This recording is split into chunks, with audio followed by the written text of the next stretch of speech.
Hello, everyone. Welcome to Mel's Corner. I'm Mel, and this is my corner. I wanted to talk today about a very serious situation that's happening right now in Chicago.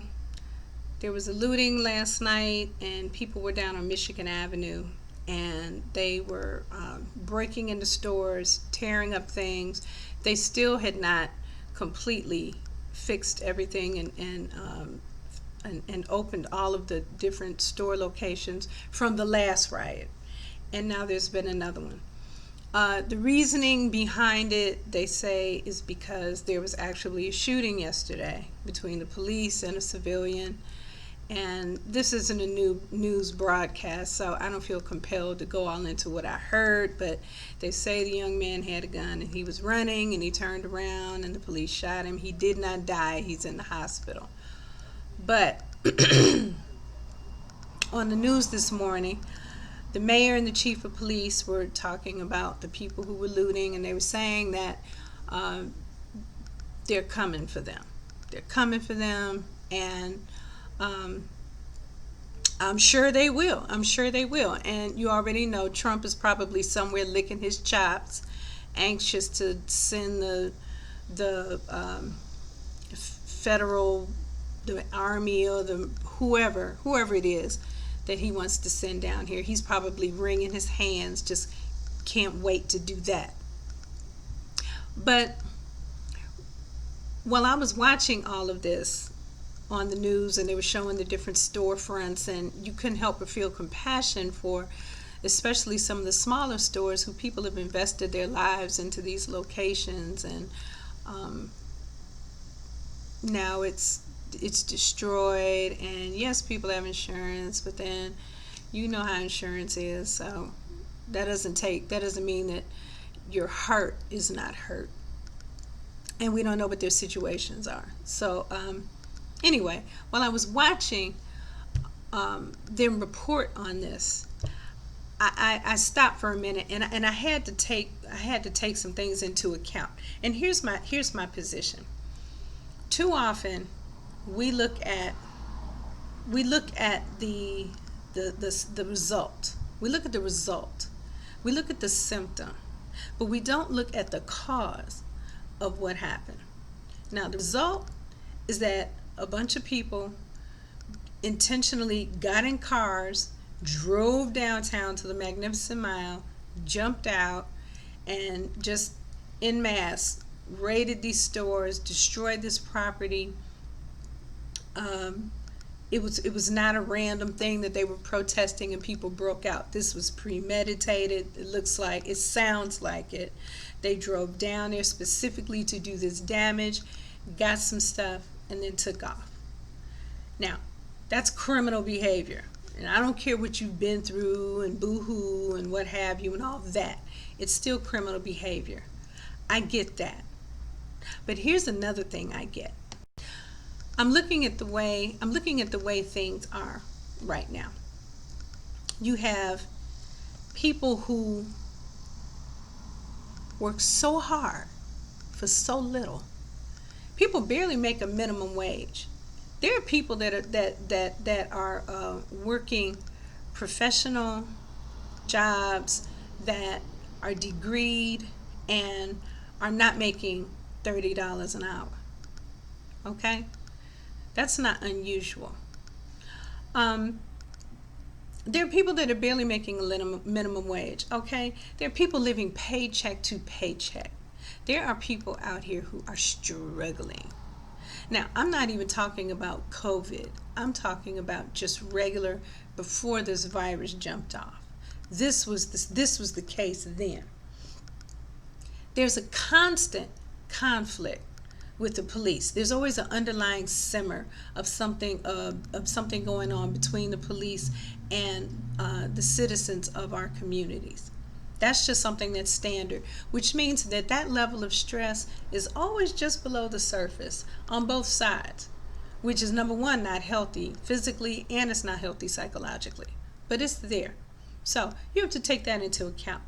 There's a regular disappearance of women and children and girls on a regular basis. People just poof disappear. You don't even see it on the news much of the time. You don't even see it on the news much of the time. People are sexually assaulted. People are raped. They don't even show that on the news. When I was a advocate with the YWCA, and I worked with victims of sexual assault, I remember once there was one night when everybody was out. Everybody in the office was out because there were different calls at different hospitals on this night. So everyone was out, which is not normal. The next morning on the news, you didn't see that. And that's when I realized most of the time, depending on who it is or where it's at, they don't even show that. They'll show a little bit, but it's not even that big an issue. But there are women and children who have disappeared. There are men who have disappeared. Their families don't know what happened to them, and it's just too bad. And life just went on for everybody else. And their picture is up on on the bulletin board in Walmart or something like that. And no, the rest of us are going on with our lives. But those people, I can't imagine how that must feel for those individual families, and they're part of our community. Oh my goodness. There's so many areas where resources are just not made available. The resources that they need are just not available. I mean, food deserts, yes, but I also mean just social resources, security, and resources for children, educational resources for just anything that the communities would need, because every community is different, has different needs. But my point is that there's so many communities that do not have the resources that they need. Okay, and then you look down at a place like Michigan Avenue, where all these stores, well, I'll get back to that. Let's take security. Back to the police. They can never find out who shot Pookie. Nobody knows who shot Pookie, but they'll get you that red light ticket. They will get you that red light ticket. They saw you, and they will mail it to your house, and they'll I mean, I'm just saying, they can figure that they found Bin Laden, but they can't find out who shot Pookie. They don't know how to, And I'm not saying that I want it to become like China and just have cameras everywhere and facial recognition, God forbid. But I'm just saying, it seems like disproportionately they're not able to find those people, or those situations don't get solved, those murders, those kidnappings, those disappearances. So that's just an extremely high level of stress that these communities are just living with. So now you take that into account, all of that into account, and now let's bring in COVID. Now you've got this it's horrifying. People don't know what to believe. The government can't get on the same page as the medical professionals. The media, one minute it's a hoax, it's not real. The other minute it is real, and do this, and you know how information gets out there. So yes, and some people just want to believe what they want to believe, but the bottom line is it's confusing. And meanwhile, people are, whatever's real or not, one thing that we know is real is that people are dying from something. There is something out there. While we go back and forth about whether or not we want to wear a mask and whether or not it's real or not, there's something out there that is running around like a mad, crazed serial killer that's just killing people. Whatever it is, wherever it came from, who did it, what for, we don't know. But we know that it's out there, and it's doing it, and it's terrifying, and it has everyone in a sense of heightened awareness, which is not healthy, to be in this state of stress just constantly. It's physically not healthy. And I just believe down the line, once everything calms down a little bit, we're going to see some results from everyone being just consistently in this state of heightened anxiety just for an extended period of time. But that's a whole nother issue. So they did everything they could to let this just blow out of control. I mean, if there was something that they could have done to help, they made sure that they did not do that. I mean the government. There were other countries who had gone before us, who had shown what worked and what didn't. And worst case scenario, all they had to do was just follow those examples. And they purposely chose not to, for whatever reason. For whatever reason. But at this point, I don't know if it's Trump, Jared, or whichever one of them, but it's like they purposely, at every turn, if it was a left turn, they went right. And if it was a right turn, they went left. They purposely. So now here we are in this crazy situation. Oh, goodness. Back to downtown. Let me not deal with back to downtown right now. I'm going to deal with the people. You've got people who are unemployed.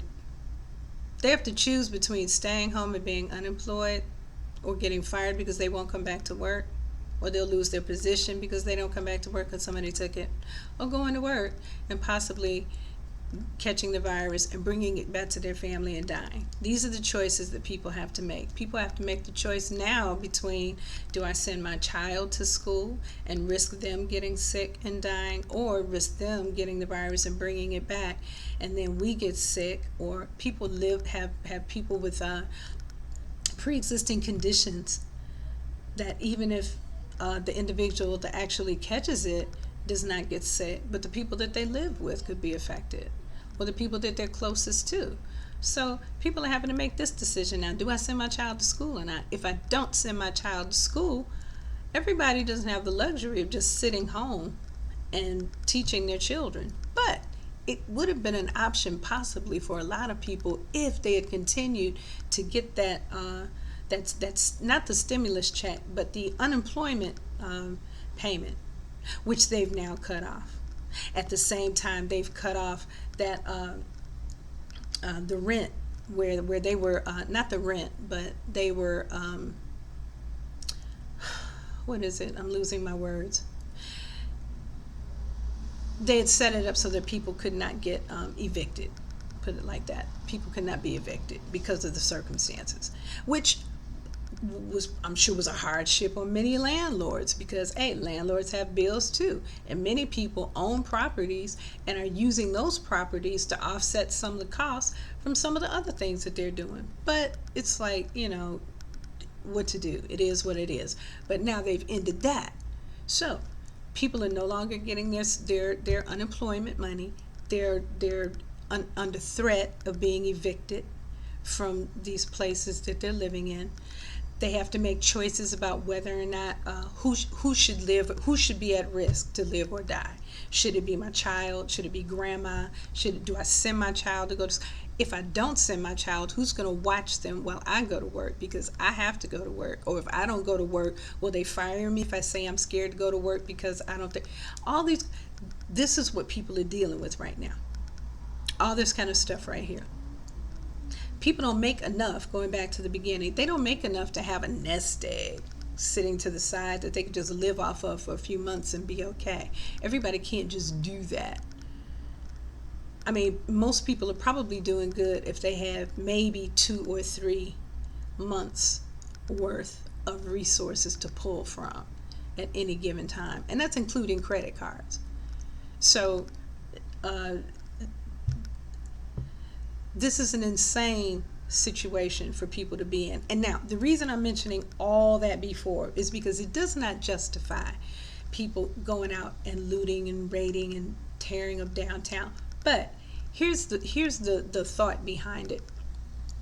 Those stores, those big box stores, the Best Buys and the Walmarts and the Target and the Walgreens and the Burlington coat factories and the TJ Maxx's and the Rosses and all those stores like that, those businesses, aside from the fact that they have insurance and stuff like that, but those businesses, they contribute a great deal amount of money to politicians in order to do the things that they want them to do. They pay for the privilege of being in those areas. They all of their focus and resources goes toward what's best for their business, but it's not toward their workers. It's not toward their workers. It's not toward the communities that they're in, as far as maybe the taxes they pay or something like that. But they they do not advocate for the public like that. They're not functioning in the best interest of the public. So, those people, when you put somebody in a position where they have no hope, they have no hope, they have no security, they have no they have no options. Then if they weren't a criminal before, it's very easy to see how someone could just feel like, you know what, bump it, whatever, because this is not working out for me. So I'm just, and to act crazy. I mean, some people are criminal, yeah, and some people take advantage of situations like that to just do what they want to do because they're just like that anyway.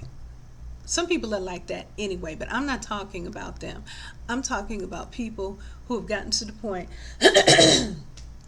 where they are desperate and their position is probably something like, let me just steal some stuff and see if I can sell it. I don't know. And it's like, I can't speak to them. I can't speak for them because I haven't spoken to them. I'm blessed that I'm not one of them. I don't have those choices to make, and I'm thankful every day for that. But I can't help but wonder,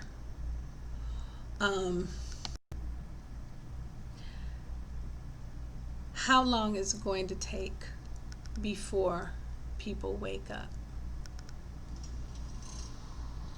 Not just the citizens, but people in leadership, politicians. Kind of reminds me of watching the news this morning and put me in the frame of mind of this song Marvin Gaye used to do.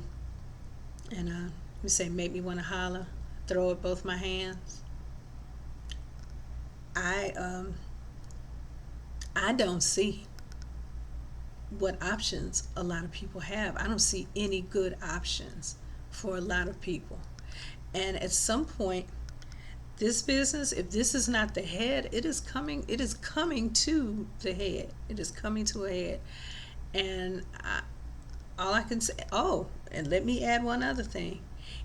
If you think that this is bad, just keep living, keep watching, because all of those children that they have locked up down in those cages down on the border, every day that those children are locked up, every day that they are brutalized, traumatized, every day is traumatizing if nothing else happens other than the fact that they're separated from their parents and they're in those cages.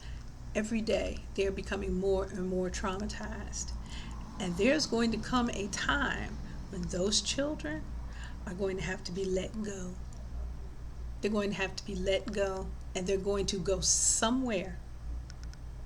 And then you're going to see. Then we're all going to see. I hate to think that, but that's how I see it. That's how I see it. This kind of thing is the beginning. We don't know where this is going to end, but there's more coming behind is my point. If they don't at a deeper level stop looking at who did this, we're going to arrest who was looting and put them in jail. No, it's deeper than that. It's deeper than the people who were looting. It's even deeper than the particular neighborhoods that they came from. The problem is we are not looking up. We keep looking down. We have to look up and see who is benefiting from creating those circumstances that cause that kind of behavior, that cause the kind of situations that cause that behavior. You have to look up. Who is benefiting from that? What did the guy on Meet the Press yesterday, I've forgotten his name, he said one of the reasons that they couldn't come to an agreement, the Republicans and the Democrats, was because the Democrats insisted on doing it on camera. If they had done it, behind closed doors, maybe it would have been better. Now, why is that? Why would that be a problem? Maybe because they're so busy playing to the camera that they can't be honest. They can't be honest and do things that make sense, and say and do things that make sense. That's one. And then maybe they're all in cahoots together about some other stuff. I don't know. But bottom line is, if being on camera is the biggest problem, then what are you all doing that you don't want to be caught on camera talking about it?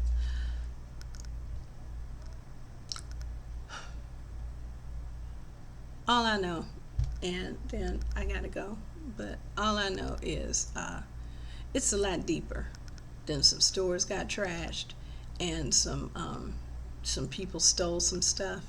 It's a lot deeper than that, and it's a lot deeper than them going to jail and all that. There needs to be a serious look at how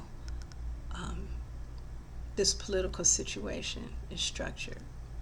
There needs to be a serious look taken at that. Because other than that, it's going to keep happening. It was happening in the 60s. It was happening in the 50s. I mean, America was founded on that was the Boston Tea Party, taxation without representation. Remember that? So what do you think that feels like when you're living in a food desert and you have nothing, but the reason you have nothing is because you can't pay anything, but you can't pay anything because you can't you can't afford to. The opportunities aren't there. I mean, but it's like it's a crazy cycle. And I don't have the answer right off the top of my head, but I do know that it's a lot deeper than just we're going to find out who did the looting and arrest them. And I do not have the answers for Governor Pritzker and Mayor Lightfoot. I do not envy them being in this situation, but it's a lot deeper than that, and it's going to have to be looked at a lot at another level. Other than that, these same situations are going to just keep coming up, and it's not going to be solved. It's not going to be solved. It's just going to be put to bed temporarily. I gotta go.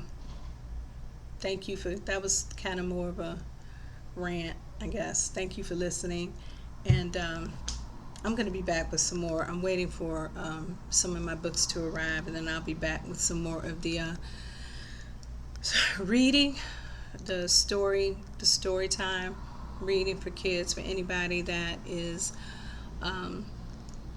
anybody that's going to be homeschooling their kids and they just want something to play for them to listen to sometimes, maybe while you do something else. I'll have that up there. That's my way of contributing somewhat. And also, just keep your antenna up. I'm going to be doing a workshop in October, reclaiming our time, and I will be putting out some more information about that in the not too distant future.